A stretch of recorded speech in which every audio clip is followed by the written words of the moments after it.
we are celebrating Epiphany today, which is the day the wise men came and saw Jesus. They finally got there after their very long journey.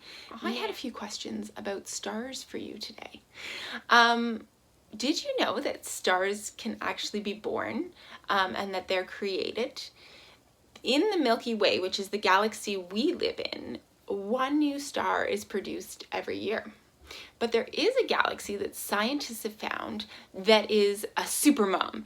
It produces about 740 new stars every year, which is crazy considering our galaxy only produces one. Do you think that the Magi actually happened to find this one new star and that's what they saw? Because we don't actually know what star is the Star of Bethlehem. Could it have been two stars kind of intersecting, like we had two planets intersecting this year and this Christmas, and it made it super bright because they were right beside each other, and it made like for a really bright star? Do you think that is something that the Magi could have seen? Or maybe it was a comet or a supernova, which is what happens when a star dies. Is really pretty. I wonder, what do you think? I am going to read the story from our Spark Storybook Bible about the wise men coming, and then we will come back and talk. Wise men. On a cool, clear evening, 3 wise men looked into a night sky and saw a bright star. The wise men had been waiting for someone important to come to the world. They were waiting for a king. They knew the star was a sign from God. The star is a sign that the king has been born, the shortest one said. We should follow the star and find him, the tallest one said. I'll pack our bags, the middle one said. They left their homes and traveled far to meet this new baby king. They wanted to worship him and give him gifts. Along the way, they stopped and visited King Herod, the ruler of that land. We are following the star to find the baby king, they told King Herod. Do you know where he is? When King Herod heard that a baby king had been born, he was afraid. He thought the baby would grow up and take over. Then Herod wouldn't be king anymore. So King Herod spoke to the wise men. He pretended to be nice. Herod told the wise men, I would like to meet the new baby. Why don't you go find him and come back here and tell me where he is? Then I can go worship him too. The wise men kept following the star to find the baby. They finally found Jesus, Mary, and Joseph in Bethlehem. They were quiet and so they wouldn't wake baby Jesus. They knelt beside his bed. He was so tiny. They kissed his little cheek. Sleep well, little one, they said, and they left him gifts of gold, frankincense, and myrrh. They were very expensive gifts. They were gifts fit for a king.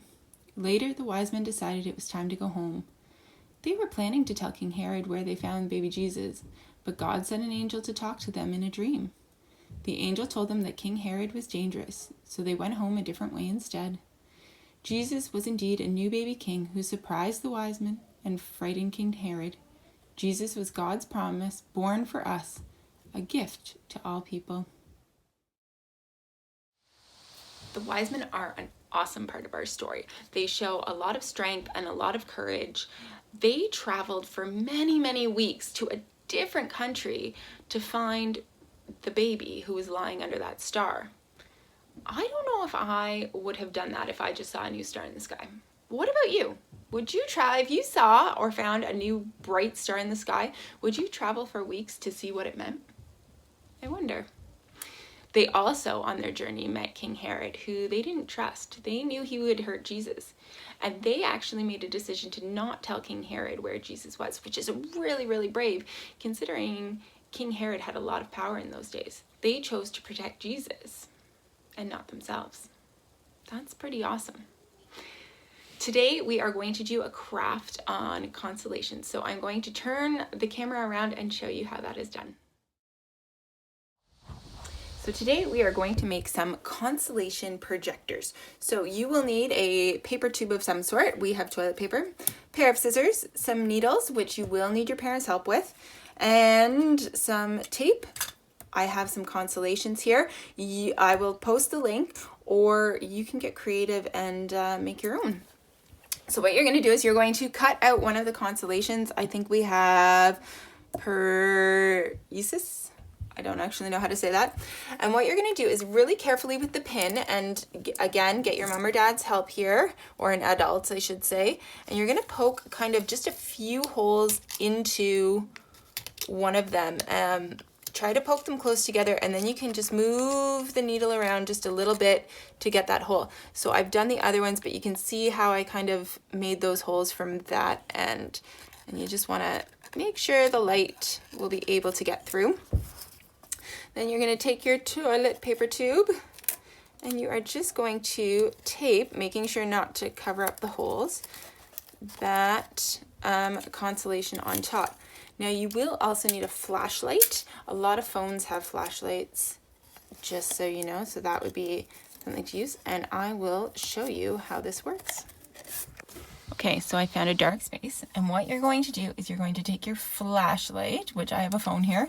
You're going to take your consolation and you're going to put it over the flashlight into your consolation, and then when you project it onto the wall, you will see your consolation and your stars. Thank you so much for joining me today. I hope you had fun learning about the wise men and their journey and about stars. Have a great week and Happy New Year.